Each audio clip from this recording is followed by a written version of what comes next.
My name is Nate Andrews, Chair of the DRB. Please silence your phones and devices. For Zoom technical questions, contact planning staff through Zoom chat. I'll begin by taking a roll call of DRB members in attendance this evening. Chair is present. Scott Riley. Here. Jim Brozolera is absent. Brian Curtis, absent. Matt Fraser. Dylan Hornibrook. Here. Great pronunciation. Perfect. Pete Kelly. Present. Thank you. The following items are on the agenda for tonight's public hearing. DP 2610, 55 Overlake View in the ARZD. DP 2419.1, 5402 St. George Road in the ARZD.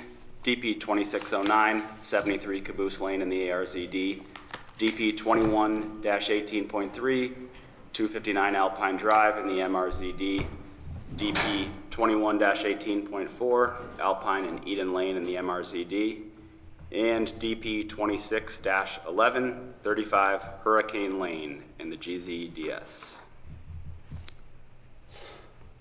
The Development Review Board follows the rules of procedure and conducts quasi-judicial proceedings, aka public hearings, like court, pursuant to Williston Unified Development Bylaw, WDB, Chapter 6 and Appendix A. The powers of the DRB are established in and limited by this bylaw, as well as state statute, and expounded upon in the staff reports of each public hearing application. As volunteer public officials, we are held to the standards of the Williston Volunteer Policy and the Williston Conflict of Interest Ordinance. For any public hearing item tonight, does any member wish to be excused on an account of conflict of interest? Does any member wish to report an ex parte contact? Ex parte contact means communicating with or receiving from any person communication in regards to an application on tonight's agenda. Participants are advised that there are specific statutory requirements for becoming an interested party who can appeal a decision. Anyone wishing to be considered an interested party must provide spoken or written testimony and provide their name and mailing address. For more information, see WDB 6.8 and 24 VSA 4465. Our first order of business tonight is the public forum. Does anyone in attendance, either in person or on Zoom, have anything to bring forward to the board that is not on tonight's agenda? Hearing none, we'll move on to the public hearing portion of this, and we will begin with DP 26-10, 55 Overlake View in the ARZD. If the applicants could please come sit down at the table and state your name and address for the record. You guys got a multi-CrossFit champion over there, huh? Kyle Presson, 55 Overlake View. Thank you. Staff goes next. Thank you, Nate. This is a request for a discretionary permit to amend the building envelope on Lot 30 of the Oak Hill Estates subdivision. The property is located at 55 Overlake View in the Agricultural Rural Residential Zoning District. The subject property is currently developed with a single-family dwelling. The purpose of the expanded building envelope is to construct residential accessory structures and backyard features. A staff recommendation tonight is to take testimony and close the public hearing, deliberate, and approve with findings, conclusions, and conditions as drafted. This subdivision took place in the mid-1990s, and the new dwelling house permit was approved in 2015. This application was not subject to Conservation Commission or Historic and Design Advisory Committee review. The interdepartmental comment memos were, there were no comment from Public Works, Fire, or the Fire Department, and there's no update to E911 addressing anticipated. No public comment letters were received at the time of mail out nor up until this evening. So the project elements, this proposal for the building envelopes complies with the standard side setbacks of 15 feet to the northern property line, and the proposal is to adjust the rear yard setback. Typically in the ARZD, the rear yard setback is 15 feet. When this subdivision was approved in the 1990s, there was an intention to preserve the view shed from Old Creamery Road, looking northwest over the lots, when you go out there, it's not really a view of the Adirondacks or anything, and some of the trees have grown up and matured. So it's the determination that this view shed is not a conservation area map today. So if they were creating this subdivision today, we would not be looking for that conservation area to be mapped. And it sounds like from some of the records for this subdivision, it might have been an internal HOA decision to create that building envelope, not just a requirement to meet the zoning bylaw. So that brings me to the decision in motion, where there's findings of fact, conclusions of law, and conditions to approve the building envelope change as shown. Thank you. Thank you, Emily. Any questions from the applicant regarding the staff report? Nope, sounds good. Any questions from the DRB tonight? No. Public? Any questions from the public on Zoom? Anybody? A reminder to folks on Zoom to use the chat or raise your hand if you have any comments or questions. I think most of the people online are for other agenda items, Okay. so we should be okay. Well, then with that, I think we're safe to close this item. Thank you for coming in. And we will move on to our next item of business. So Great. unless you have anything to add, yeah. Just how long does it take to like get it formalized or? Yeah, so it takes a couple weeks to get it formalized, and we'll follow up by email with all of the instructions and steps. Okay, and at that point, then submit like a formal permit? Yep. application? Got it. Okay. All right, thank you guys. Thank you.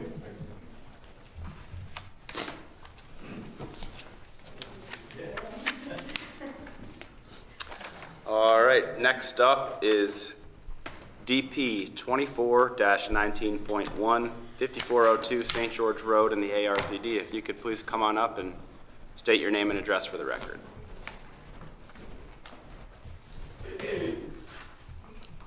Dallas Ketcham, 5402 St. George Road.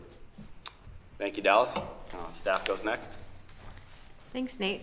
This is a request for discretionary permit to convert the existing dwelling to the accessory dwelling and construct a new primary dwelling with attached garage.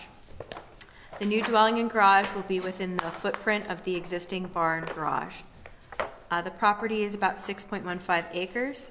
It's located in the agricultural rural residential zoning district. Staff's recommendation tonight is to take testimony, close the public hearing, deliberate, and approve with findings, conclusions, and conditions as drafted. This is the first time the DRB is reviewing the request. There was a subdivision a couple years ago to place the house right next door on its own lot. This application was not subject to the review by our advisory boards.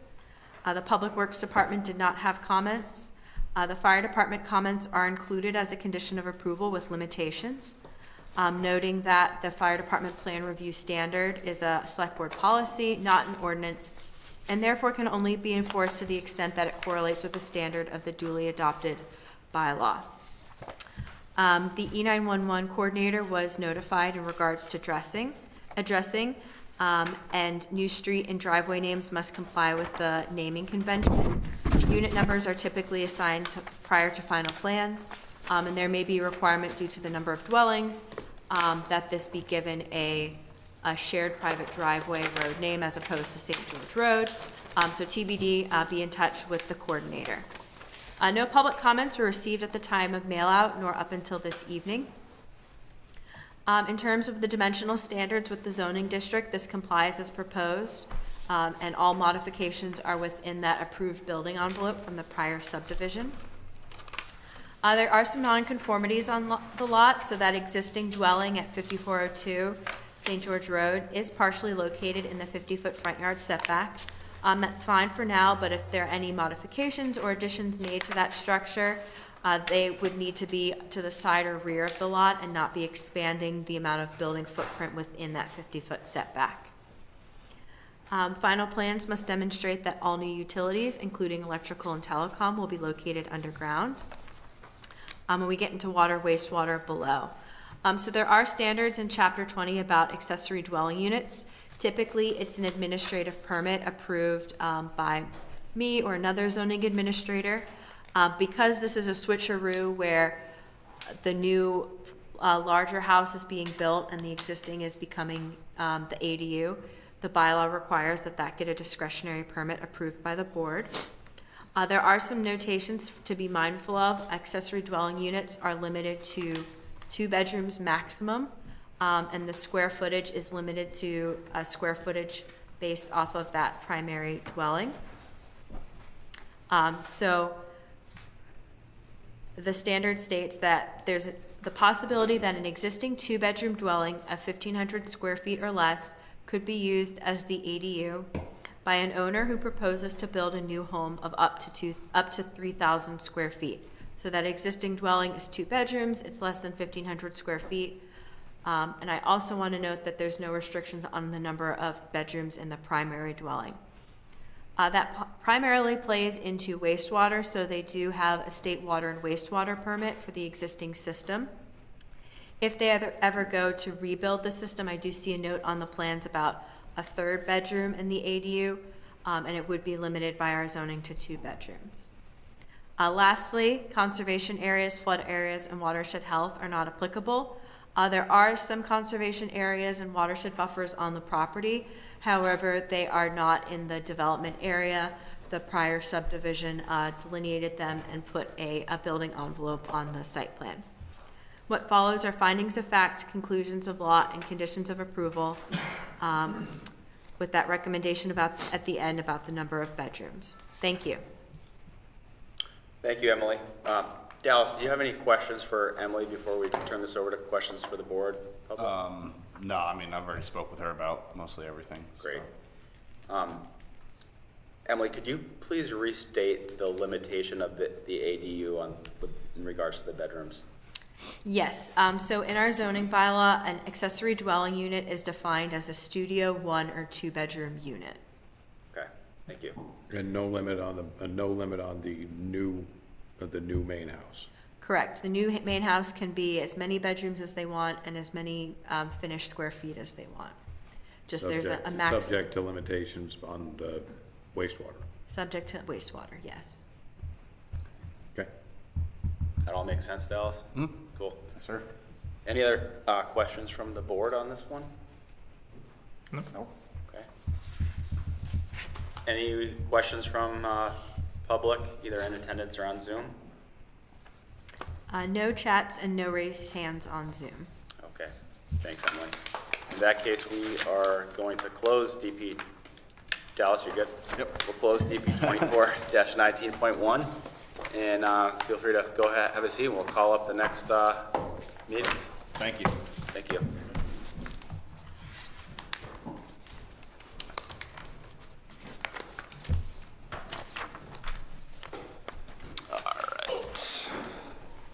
Next up is DP 2609. We will open that at 714 73 Caboose Lane in the ARZD. You could please come on up and state your name and address for the record. John Markoff, it's 141 Caboose Lane.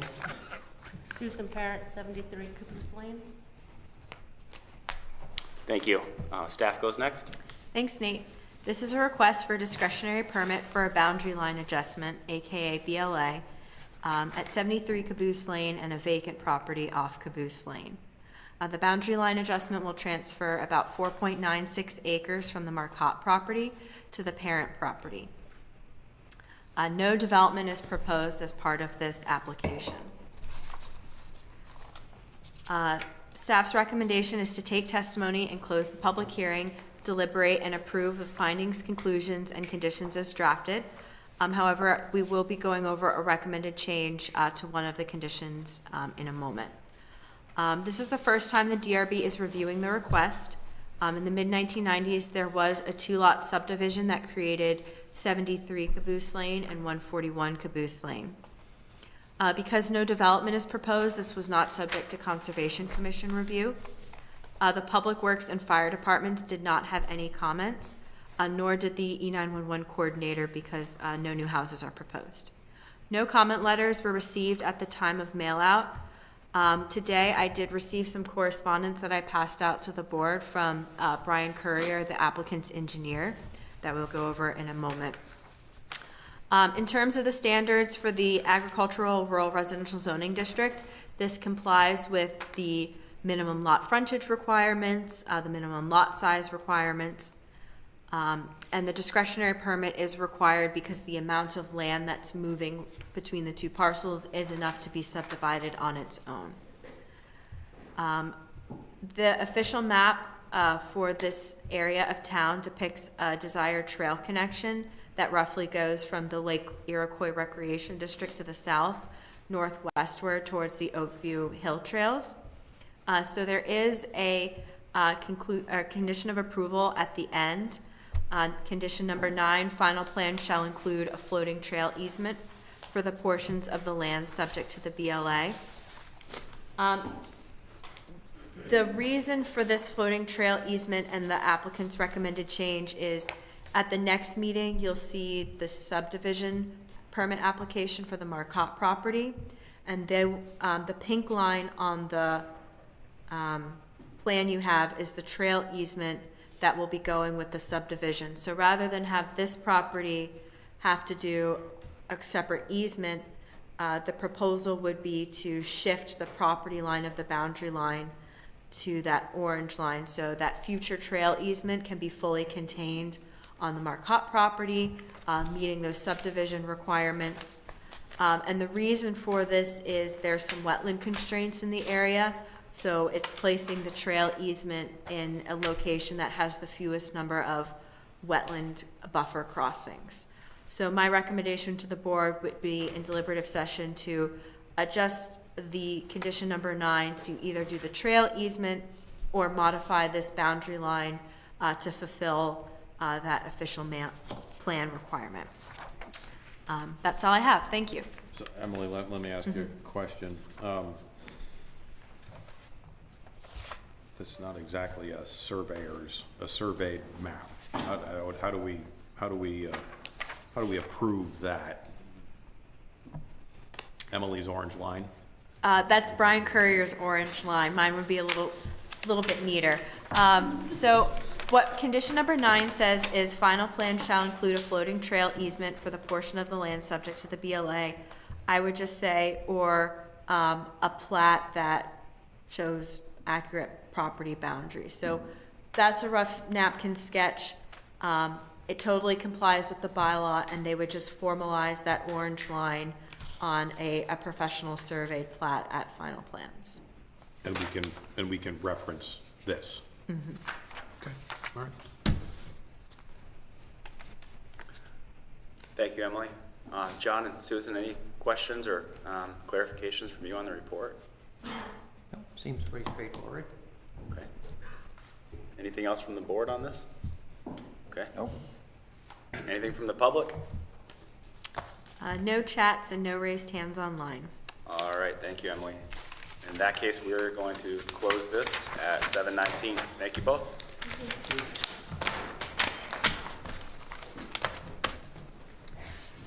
DP 21-18.3,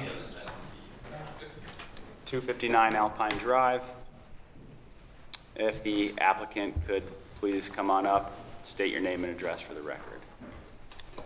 So I'm going to recuse myself on DP 21-18.3 and DP 21-18.4 due to owning an abutting property. Noted. Thank you, Scott.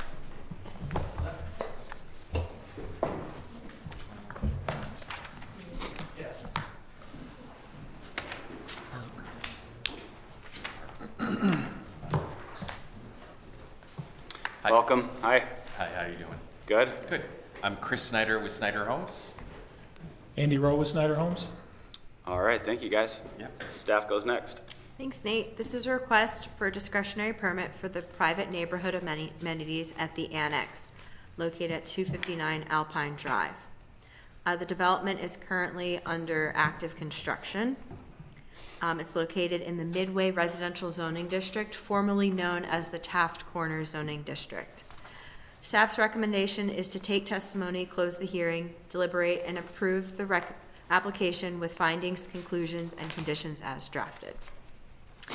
This property has a lengthy permit history that's summarized here with some of the most recent steps. The initial discretionary permit was approved in October 2022, and there have been a couple amendments over the years to modify the architectural design and footprint of the apartment building that's currently under construction.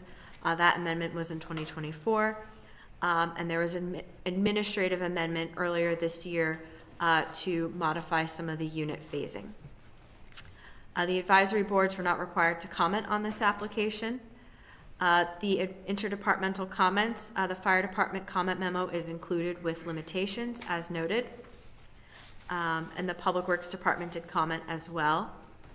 The E911 address coordinator was notified. I believe the address should be correct, but double check with Michaela for the community building addressing. No comment letters were received at the time of mail out nor up until this evening. So this project complies with the dimensional standards of the zoning district in terms of building height and setbacks. It complies as proposed with some of the pedestrian-friendly design standards of the zoning district, so a direct pedestrian connection to the sidewalk and up to the entrance. The building line is brought to the sidewalk, and there's no dead walls. The windows have doors, windows, architectural features. And then building appeal, it complies as proposed with varying the roof line and the footprint of the building, providing a stone base below and clapboard siding above for some of that front facade materials, and that the same materials are used on all sides of the building. The annex development in its entirety meets the 5 of 9 criteria by providing structured parking in a couple of the multi-story apartment buildings and future senior living building, multiple stories, wide sidewalks, public artwork, and the urban park, which is not this park, it's the one that's already been built farther down Alpine Drive. The main focus of the Development Review Board's hearing tonight is the growth management. So this project received growth management in March 2024, and it scored 52 points.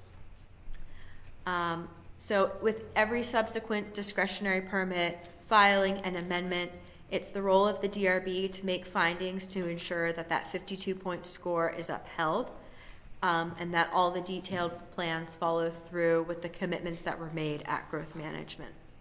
So the project scored 20 out of 20 points for provide neighborhood space, and compliance is anticipated here.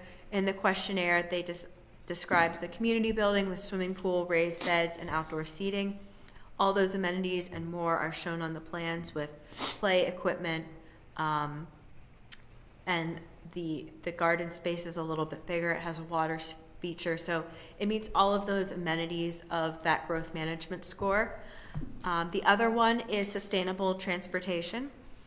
So final plans would need to include signage to indicate that the bike storage room is available for public general use and residents.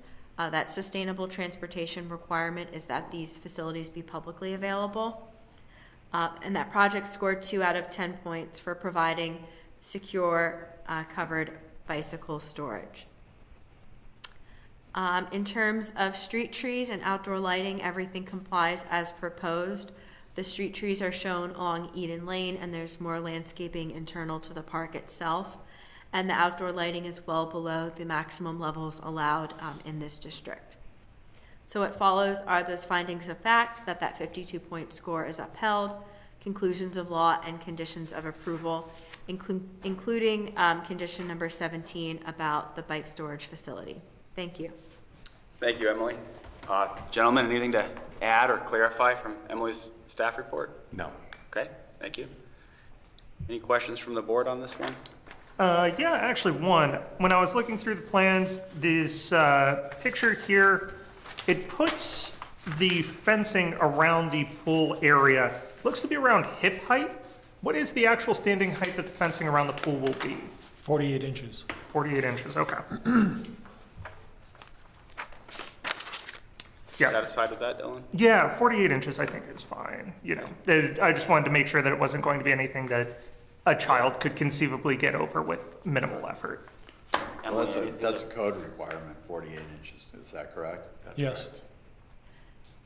Yep, in our bylaw in chapter 20 for residential improvement pools, we do require that they be fully fenced and that those gates have that latching mechanism, which is probably a comparable standard to what state building code requires.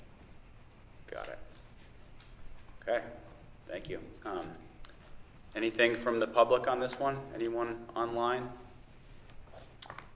No raised Okay. hands or chats on Zoom.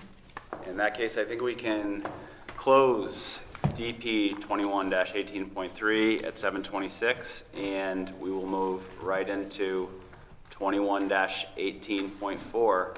And do they need to restate their names for the record, or are we good? I think we're okay. Okay, still there. All right, thank you. Please go ahead with the next report then. Thanks. This is a request for a discretionary permit to convert 6-unit buildings to triplex, AKA 3-unit buildings. The modified units are lots 48 through 52 and 61 to 76. They're located along Alpine Drive and Eden Lane. Staff's recommendation is to approve the application with findings, conclusions, and conditions as drafted. Public Works and Fire did not have any comments. The E911 address coordinator did have comments that some of the unit addresses might need to be switched up. No comment letters were received at the time of mailout nor up until this evening. Everything complies as proposed with the height and setback requirements in the zoning district. Like the previous application, the DRB is making findings that 52-point score is upheld.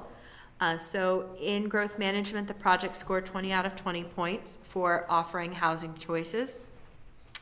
And this development still maintains a very diverse mix of housing types. So there's, I believe, 273 units overall in the development, something like that. So there's a mix of single carriage homes, duplexes, townhomes, the 2 multi-story apartment buildings, and then a future senior living commercial use building. So just a handful of the units are changing, and there's still the multi-unit townhome configuration. So the staff recommendation is that this still upholds a 20 out of 20 point score. The number of units remains the same, so there's no change to the density analysis for the project. What follows are the findings, conclusions, and conditions as drafted. Thank you. Thank you, Emily. Anything to add or clarify in that report? No. Okay. Questions from the board? Yeah, Emily, you said no additional units are being added, but from the picture between plans in 2023 and the plans in 2026, it does look like there are more units being added, even though we're talking about the ones highlighted are just being separated, but it looks like there are more of the gray units that are in the intended property we're looking at. Yes, so make it the annotate tool up. Yeah, I'm looking at the difference between the final plans of October 2023 and the May 2026 plans. If I look on the south side of the lot, it looks like there are 8 units there where there were previously only supposed to be 4. Yeah, so the ones that are in the light gray shading, in the original October 2023 final plans, there were a couple of these units at the end that were going to be in phase 2 construction, but they're all contiguous to that Alpine Eden block. And so when they got all their growth management allocation, that's what that administrative amendment was in 2026, was to basically turn those units on and allow them to be developed in phase 1. Okay. Thank you, Emily. Thank you, Dylan. Yeah, good. Question, so this graphic appears to show a 6-unit building, and then the drawings show 4-unit buildings, but what we're doing, or what you're asking to do, is to go from a 6-plex to triplex.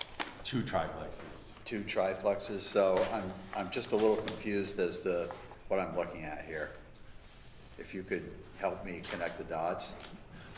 So along both Alpine and Eden, there's a mix of 3 buildings with 3 units, buildings with 4 units, and buildings with 6 units. This was intended to be a representation of the 6-unit. It presents the 6-unit building, but a 4-unit or a 3-unit building would just be 2/3 or 1/2 of this. The units themselves are about 20 feet wide. And as you can see, sort of from the color representation there, each unit has a slightly different color scheme. And so a 6-unit building is 2 of the 3-unit buildings put together, or vice versa, a 3-unit building is 1/2 of the 6-unit building. As I mentioned, there's 2 6-unit buildings that have already been constructed and occupied. 2 4-unit buildings have already been constructed and occupied, and a 4-unit building is under construction now. Okay, so this was intended to just show the architectural style? Representative, yes. Okay. Correct. Okay. Not specific for each lot. It was the theme, the architectural theme for the streetscape. I'm good, thank you. Thanks, Pete. Good question. So are the sizes of the proposed units themselves, each unit within the plex, vastly different? They're the They're same. identical. They're exactly the same. They're exactly So we have the the same thing, just broken up differently. Yes. Okay, Right. thank you. They're all 20 feet wide. Perfect. Okay. Emily, I assume fire is probably elated that we're breaking up the 6 into 3s? The fire department, didn't have comments on this one. Oh, So most of those building code and fire safety code standards are through the State of Vermont Division of Fire Safety. got it. I think there was some configuration that had to happen with them for the sprinkler system, so I would presume that the 3s are still sprinklered, because that's more of the story height than the number of units. So these are unique homes in Williston in that they're 3 stories, so the bedrooms are up on the 3rd floor, whereas most homes in Williston are 1 and 2 stories. Perfect. Thanks, Emily. Does that answer your question, Dylan? Yep, we're good. I'm sure they will be happy with it, though. Yeah. All right, thank you, gentlemen. If there is nothing from the public on this one, doesn't sound like there is. Do you see anything, Emily? No comments and no raised hands on Zoom. Okay. All right, thank you both. Thank you. You're free to go. In that case, we are going to close DP 21-18.4 at 7:33 PM. And we're going to open, welcome back, Scott, Thank you. DP 26-11 at 35 Hurricane Lane in the GZDS. Welcome. If you could please state your name and address for the record. Madden Patel, 35 Hurricane Lane. Thank you. Staff goes next. Thanks. This is a request for pre-application review to convert the Sonesta Hotel at 35 Hurricane Lane to residential dwelling units. Existing guest rooms will be reconfigured into studio and 1-bedroom apartments. The hotel common areas will be adapted to residential amenity spaces. The property is approximately 6.21 acres located in the Gateway South zoning district, where it has access onto Town Roads, Hurricane Lane. Staff's recommendation tonight is to take testimony and close, deliberate, and approve with recommendations as drafted below. Pre-application is sketch plan review, so the DRB is not approving or denying an application. You're basically approving a list of recommendations, which is the punch list for all of the documentation and materials that would need to be shown at the next phase of review, which is discretionary permit. This is the first time the DRB is reviewing the request. This property was subdivided in 1987, and the site plan was also approved for the Residence Inn in 1987. This did not have Conservation or Historic and Design Advisory Committee review. Depending on what happens in the future, there may be design review. We'll get into that in a moment. The police department comments were received, but they're excluded. We handle the entrance addressing through Chapter 13 of the bylaw. Addressing is handled via the E911 coordinator, and our bylaw does not have requirements about on-site property management for residential complexes. The public works comments are included, and the fire department comments are included with limitations, noting that the fire department plan review standard is a select board policy, not an ordinance, and therefore can only be enforced to the extent that it correlates with the standard of the bylaw. Addressing the E911 coordinator commented as well. The unit numbers will need to be assigned individual numbers, and there may need to be a street name assigned to this complex to be determined to coordinate with Michaela. No comment letters were received at the time of mail out nor up until this evening. In terms of the Gateway Zoning District South standards, residential uses are allowed, and it's expected to comply with height, setback, and lot frontage requirements. They're not proposing to do any building additions, increasing any building height or footprints. It does comply with the setbacks to Route 2A. We'll get into some information about Interstate 89 below. There's no outdoor storage or sales permitted in this district or proposed. There are specific standards in this district for hillside development. So the discretionary permit will need to include a landscape plan that shows how the existing wooded buffer will be maintained and enhanced. Primarily the buffers along Route 2A and Interstate 89. There is a standard about the north side of the property buffers. So that would be the buffer along Interstate 89. And there's a recommendation that we have a meeting with staff and assess the existing landscaping before a plan is made that would, propose removing anything, just understand what's out there and if it's meeting that screening intent. Non-conforming lots, uses, and structures. So there are some structures within that 150-foot setback to I-89. There's a small utility shed and 20 parking spaces. The DRB's power to correct nonconformities is limited to work that is reasonably proportional to the scale of the proposed development. So at one end of the spectrum, you could have an application that's scraping the site and building new. That would be when the DRB would expect full compliance for a project.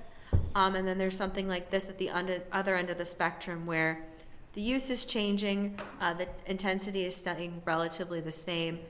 They're just modifying existing units and existing building footprints.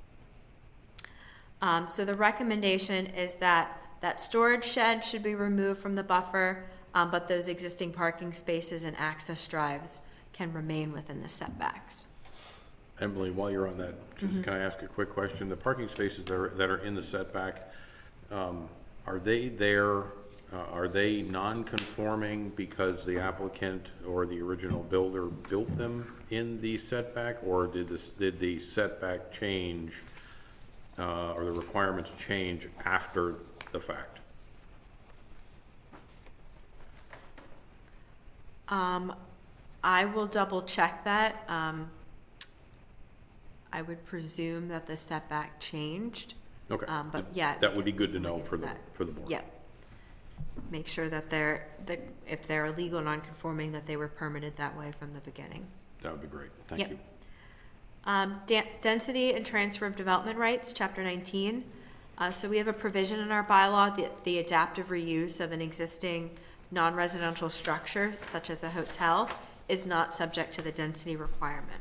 So 96 hotel rooms can be converted to 96 dwelling units. Chapter 11, including affordable homes and growth management. So this chapter plays into both the permit process steps that would go forward and what the project would do in terms of either meeting the inclusionary zoning requirement or going through growth management. So they could either proceed to discretionary permit, the next permit phase, as an inclusionary project. There would need to be some documentation to ensure that the affordability requirements are met. So for 96 dwelling units, 10 dwellings would have to be affordable at 80% the area median income, or 15 dwellings would be affordable at 100% the area median income. All those calculations and the deed restrictions and rental documentation that would need to be shown at discretionary permit. Their second option would be to proceed to growth management review in March 2027 as a market rate project. It would then have to meet a minimum score of 40 points and receive allocation. The 40 points would be based on the 6 scoring criteria listed below. If the project gets allocation, then it would be able to proceed to discretionary permit phase of review. Also, for a market rate project, there is a payment in lieu that's calculated on a per unit basis, which would total about $671,000 of payment in lieu fees. Those would not be due until that last permit step, administrative permit, which is the final permit before you go doing site work and interior work to make the conversions happen. Access, Chapter 13, this property is served by a single point of access onto Hurricane Lane. It does have an emergency access of grass papers. Hurricane Lane is a dead-end road with a single point of access onto Route 2A. So our bylaw has a requirement that up to 40 dwellings can be served by a single point of access. The recommendation to correct this nonconformity would be to give the property a second point of access onto Hurricane Lane by converting that grass paver curb cut to a formal curb cut.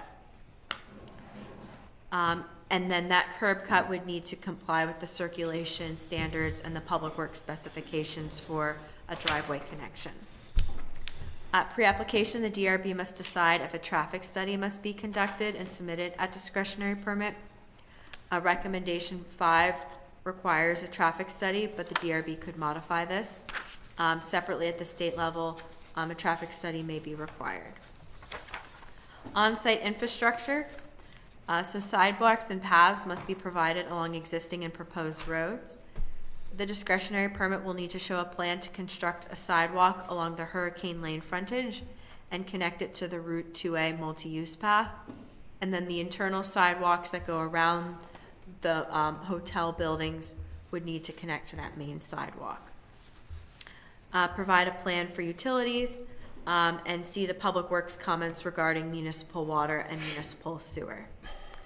Official map, so Chapter 30 dovetails with Chapter 15, where we show a desired future trail connection. That sidewalk would fulfill that intention to have a trail connecting to the properties to the far east of Hurricane Lane. Off-street parking and loading. The narrative states 130 parking spaces, but the title survey appears to depict 112. Including 6 ADA spaces. There is a provision in the bylaw where there is public parking located within a quarter mile, the parking space count is 1 per dwelling unit. Across the street, Route 2A is the V-Trans parking ride. That counts as public parking, so they're able to provide 1 space per dwelling unit. They're not eligible for other reductions available in the bylaw because the public transit standard is for employers. There's no on-street parking allowed on Hurricane Lane, and it's a single use, so it can't share uses with other uses on the site. But they do have 112 for 96 units, Yes. so they meet that standard. Yep, they meet that standard, so whether it's 112, whether it's 130, they have more than enough to have 1 per dwelling unit and then a couple extra. We do have a requirement that at discretionary permit, they show a parking plan to assign those spaces to each unit with signage and pavement markings. Okay. ADA parking compliance is anticipated, and they'll also have to confirm at discretionary permit that the parking dimensional requirements are met, so the length and width of a parking space, the access aisle widths for ADA parking. And bicycle parking, there must be a plan sheet and specifications for short and long-term bicycle parking. So short-term bicycle parking is an outdoor rack. We have some specification requirements for the types of racks that are allowed. Long-term bicycle parking storage is like a bike locker or a storage room, a place where the entire bicycle, including its components and accessories, are protected against theft and the weather. So apartment buildings typically use storage rooms or create some shared storage areas with individual units for tenants to use. And the requirement for bicycle parking based on 96 spaces would be 10 outdoor short-term spaces, and 24 long-term bicycle parking spaces. Maintenance, there needs to be a plan for snow storage and snow removal that's sized adequately and complies with the water quality standards. And there needs to be a plan for solid waste management, so trash receptacles, dumpsters, composting, those need to meet the placement and screening requirements, so typically on a concrete pad and screened with fencing or walls. And Chapter 16 also dovetails with Chapter 18 about those screening requirements for waste containers, as well as showing a screening plan for any utility installations or mechanical equipment, that it be screened from the view from neighboring properties and public ways. A design review, so this is where the historic committee might come into play. As of now, I don't think any exterior changes are planned, but if they are to make any significant changes to the building, that would be subject to design review. So that would be changing the location and number of doors and windows, changing exterior siding material, and there is a requirement in Chapter 34 for hillside development that the colors minimize contrast with the slope and forest, so tending to use muted, more natural colors in this area.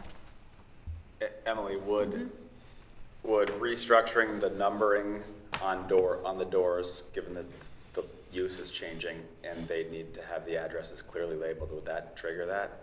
Is that No, building numbers are not subject to Okay. design review, nor are building numbers subject to a sign permit. okay? Landscaping, although the illumination of building numbers, if they were to be illuminated, they would have to meet the lighting standards. Landscaping, the eastern property boundary depicts a 15-foot setback. The minimum buffer width is 13 feet, and it would need to be vegetated with a type 2 buffer.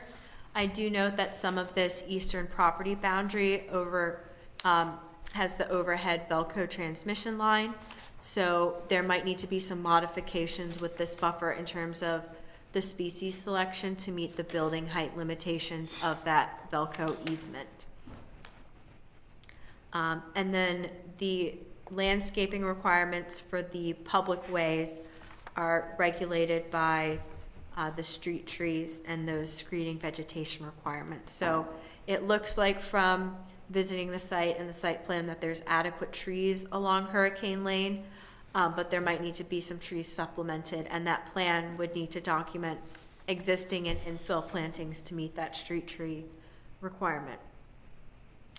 Conservation areas are not applicable or mapped on this property. However, Chapter 29 watershed health, a wetlands delineation may be needed. So there is an unnamed stream with a 50-foot buffer shown on the map. That's the blue area. What the state wetlands advisory layer is showing as a wetland is also shown on the applicant's plan as a ditch and draining easement. So they'll want to touch base with the state about wetlands, and then any new development will need to be minimized within that stream buffer area. Outdoor lighting will need to comply with the lighting fixture and intensity levels of Chapter 24.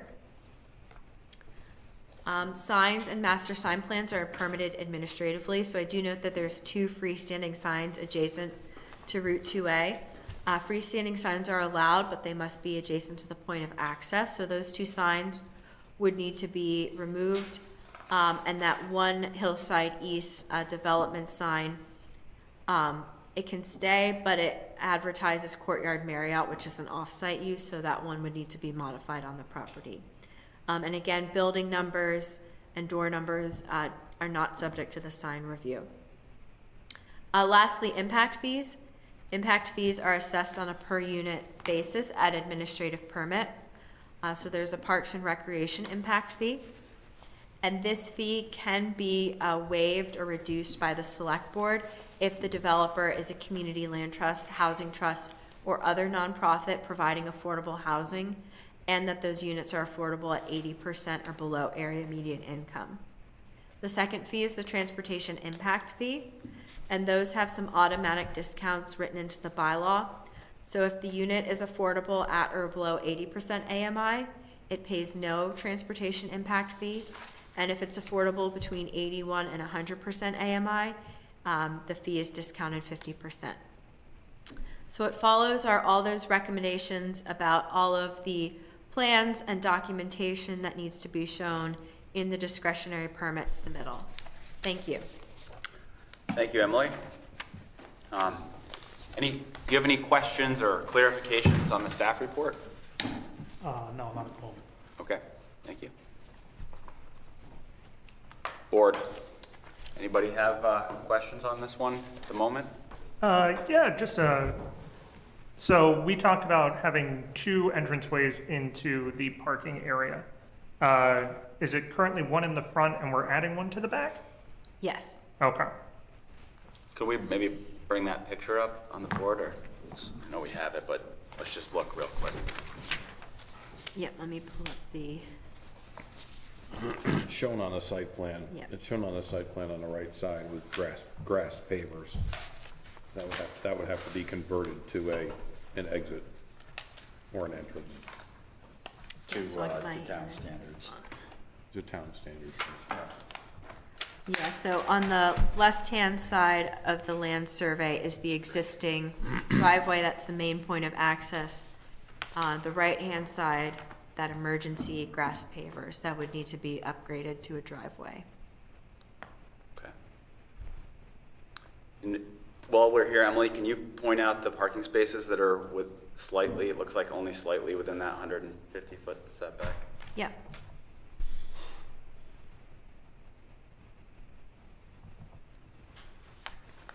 So panning up a little bit, the 150-foot setback line is approximately here. So there's, I think, yeah, there's 20 spaces within that setback, so those can stay. However, this storage shed, the recommendation is that that would have to go away. And my question that I asked earlier, is that an answer you can provide tonight, or is that something you have to research? I can see if I can find an answer to that tonight. That would be great. Now, I believe there are 96 units here, and 96 parking slots will be assigned, 1 per unit, as according to the plan. The rest are planned for visitors' parking spots. Correct. Do we think that is enough parking spots to handle a grouping of 96 units, or are we expecting overflow into the area? So that's the town standard. Okay. So that's the town standard. So it's not really up to us to determine yes or no on that. Okay. Yeah, and some context on that, there was a state law change a couple years ago that those parking requirements were set. So where a development is within a sewer service area, 1.5 spaces per dwelling unit, and where it's in a sewer service area and within a quarter mile of public parking, it's 1 per dwelling unit. Okay. Mm-hmm. So Dylan, from personal experience, it's probably light by a fair amount. Yep. But it's outside of our purview to change that. Right, and the park and ride is across the street, so at worst, there is public parking that is readily available. Right, and there's, no prohibition on them reconfiguring portions of the lot that are out of the setback to create more parking. So, under the Velco easement where there's that sport court, I'm not the applicant's engineer, but there are ways to, utilize other areas on this site, as long as it complies with the setback requirements and those parking dimensional requirements are met. Maybe they could create more parking. What would the minimum be again without the public parking nearby? 1.5. Okay. So, It'd and be then, about so, 130. yeah, 1.5 times 96, yeah. 144. All right, thank you. Any other questions on this one at the moment? I believe, are we supposed to decide anything on traffic study? So I have it queued up in the staff report. A traffic study shall be submitted as part of the application for DP. If we can talk about that in deliberation Yeah, amongst us on the board. okay. Do we have anyone on Zoom? Emily? Nobody? I know Christine from Public Works is on Zoom. Okay. This is like the only application she really had comments on. But no public raised hands or chats. So let's see, it was SP 8721. Let me see if I can get an answer on that.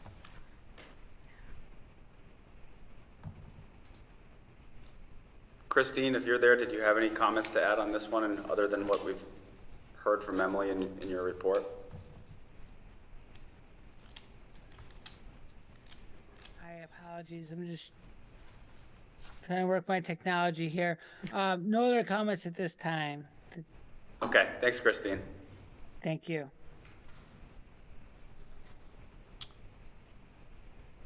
So fortunately, we do have SUB or SP 8721 scanned and available. This is that original site plan approval.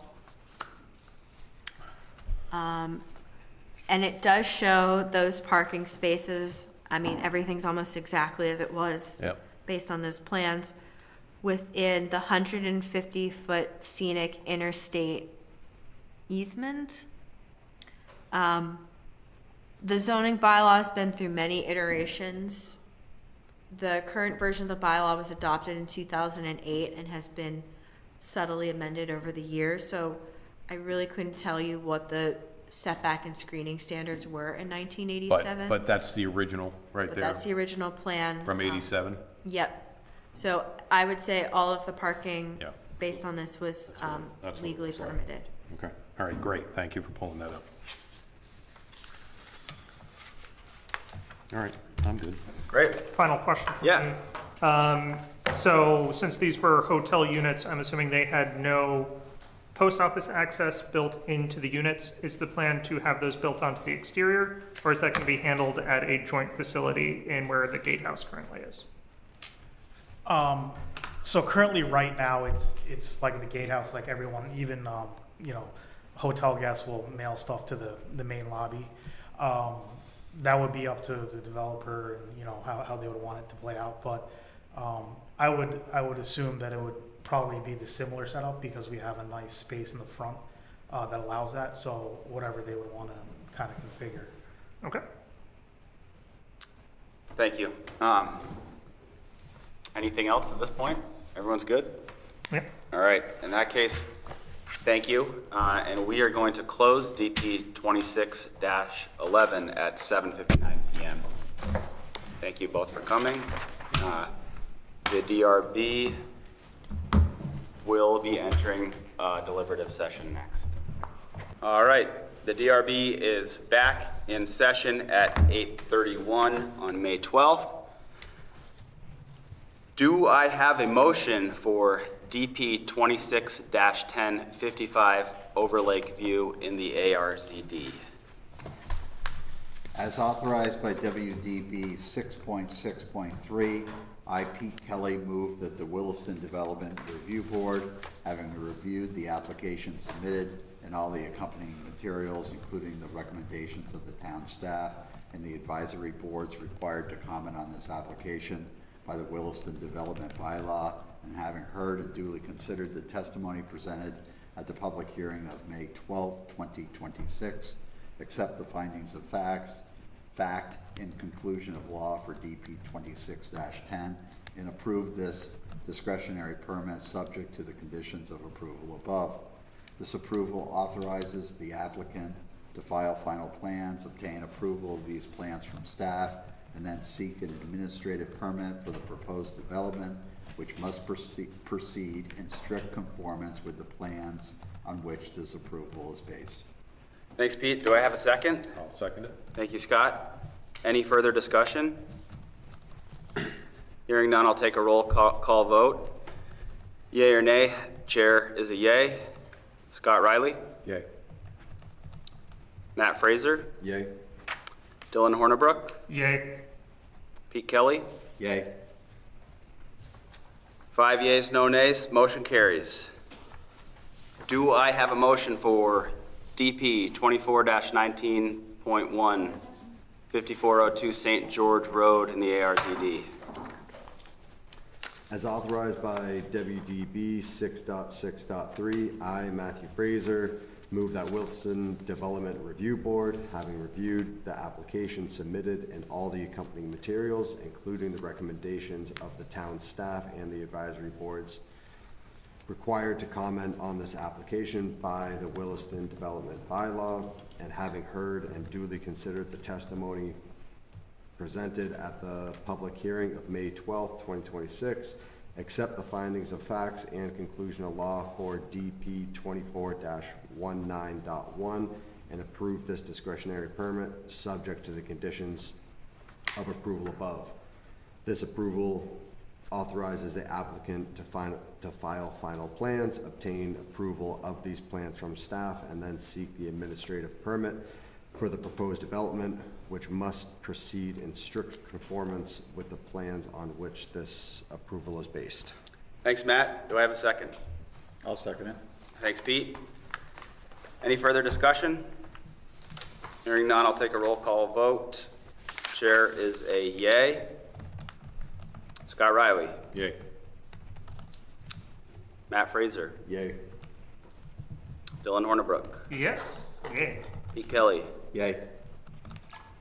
All right, 5 yeas, no nays, motion carries. Next up, DP 2609, 73 Caboose Lane. Do I have a motion?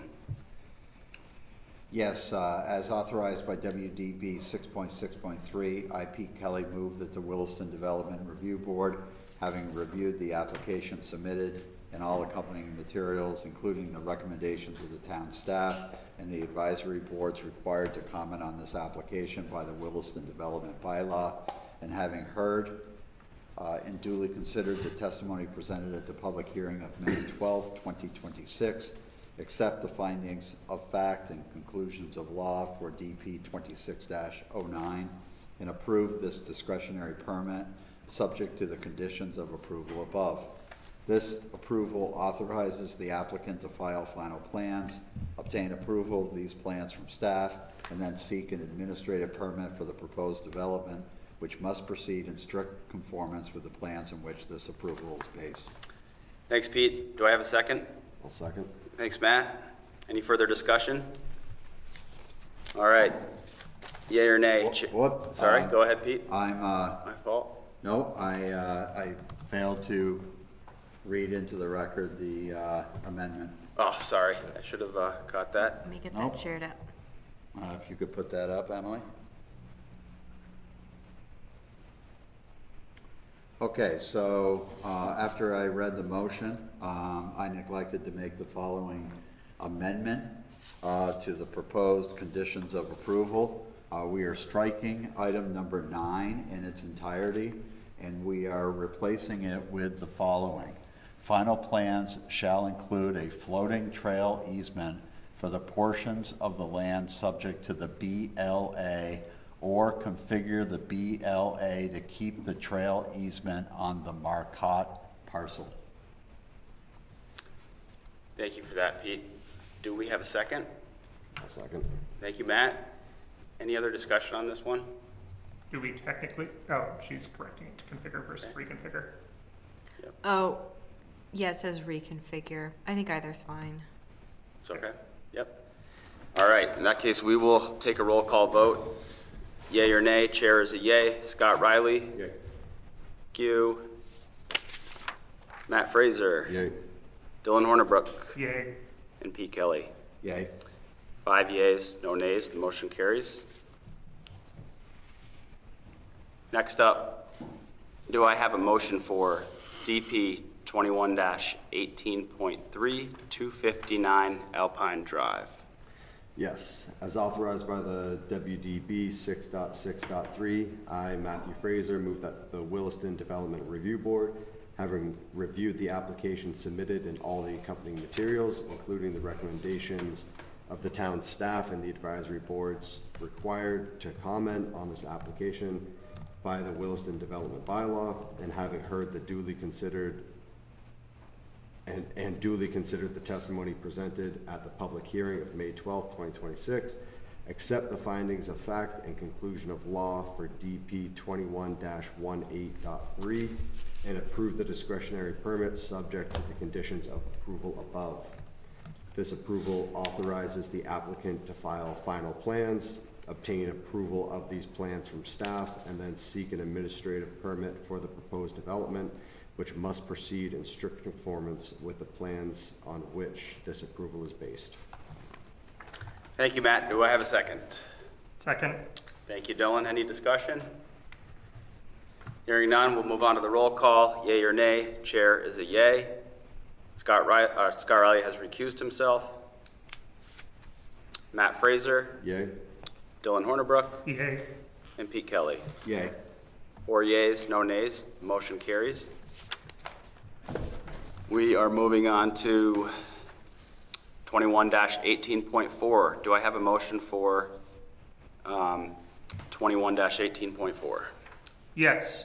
As authorized by WB 6.6.3, I, Dylan Hornibrook, move that the Williston Development Review Board, having reviewed the application submitted and all accompanying materials, including by the Williston Development Bylaw, and having heard and duly considered the testimony presented at the public hearing of May 12, 2026, accept the findings of fact and conclusions of law for DP 21-18.4 and approve this discretionary permit subject to the conditions of approval above. This approval authorizes the applicant to file final plans, obtain approval of these plans from staff, and then seek an administrative permit for the proposed development, which must proceed in strict conformance with the plans on which this approval is based. Thank you, Dylan. Do I have a second? I'll second. Thank you, Pete. Any discussion? All right, yay or nay? Chair is a yay. Scott Riley is recused. Matt Fraser. Yay? Dylan Hornibrook. Yay. Pete Kelly. Yay. 4 yays, the motion carries. Do I have a motion for DP 26-1135 Hurricane Lane in the GZDS? As authorized by WDB 6.6.3, I, Scott Riley, move that the Williston Development Review Board, having reviewed the application submitted and all accompanying materials, including the recommendations of the town staff and the advisory boards required to comment on this application by the Williston Development Bylaw, and having heard and duly considered the testimony presented at the public hearing of May 12, 2026, accept the recommendations for DP 26-11 and authorize this application to move forward to discretionary permit and or growth management review.